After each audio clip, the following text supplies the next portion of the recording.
think two things that are different between then and 2016. Well, there's a couple things. One, Hillary squandered the swing states. She spent no time there.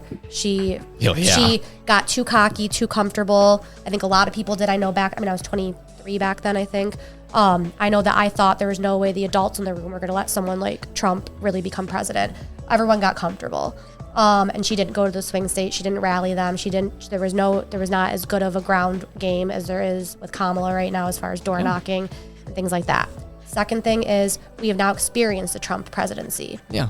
And the fact of the matter is he's the one who has to make up votes. He lost in 2020. He lost, but they also, and this is just because I'm trying to keep, right. I'm terrified that we might end up with this result. I know.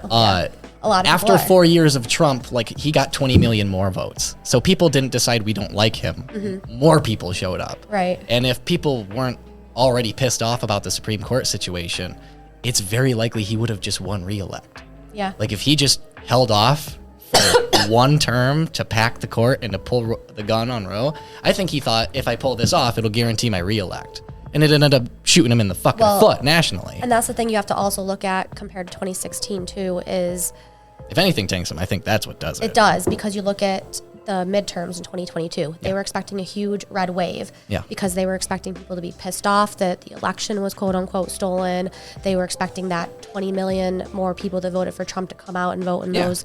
Turns out people don't think that congressional doubting and the Senate system races, is that sexy. And they didn't. A lot of people turned their backs on Republicans. People don't care about down ballot candidates who aren't President Trump. True, but the thing is, but the other thing you have to look at too from that election, from those midterms, is that the candidates that Trump backed are the ones that lost or barely squeaked by. Yeah, that is a good point. They did. A lot of them took dumps. That's something to be. And I think that I think women are very mobilized right now. Women come out in higher rates than men to vote. Yeah.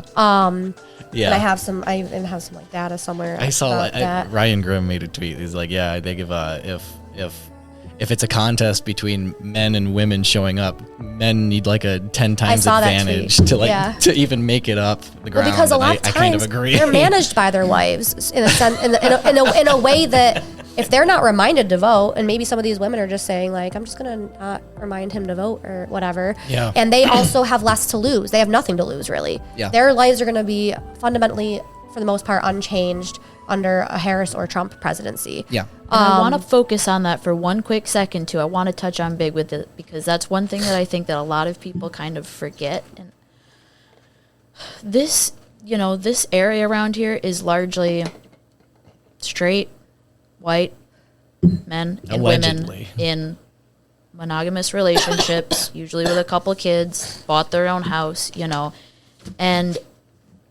I can attest from seeing family members and friends grow up over the years, there is unfortunately a little bit of a lag as far as women getting out there and really voting. A lot of the times they just kind of side with their husbands.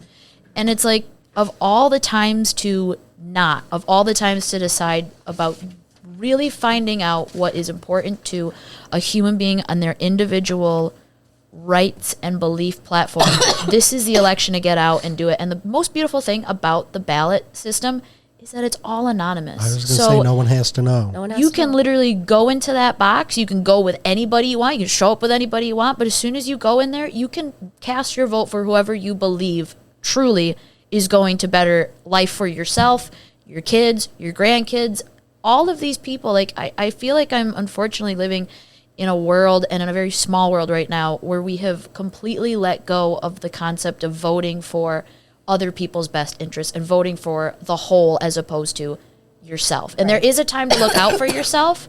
There is a time to vote in your best interests, but there's also a time to recognize that if I'm voting for my best interests as a woman, I need to also be understanding of what is in other women's best interests. And one of the most terrifying things that I really want to touch on too with all this is the concept of moving forward with states' rights.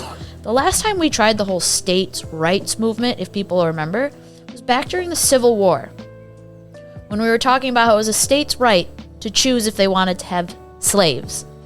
That's what kicked off the Civil War. To go back to the concept of letting 50 extremely different states mandate each individually how they're going to run their entirety, that's when we're starting to see a lot of things go really negatively if we push forward going the Republican route. And I know for a fact that Donald Trump is trying super hard to distance himself from it.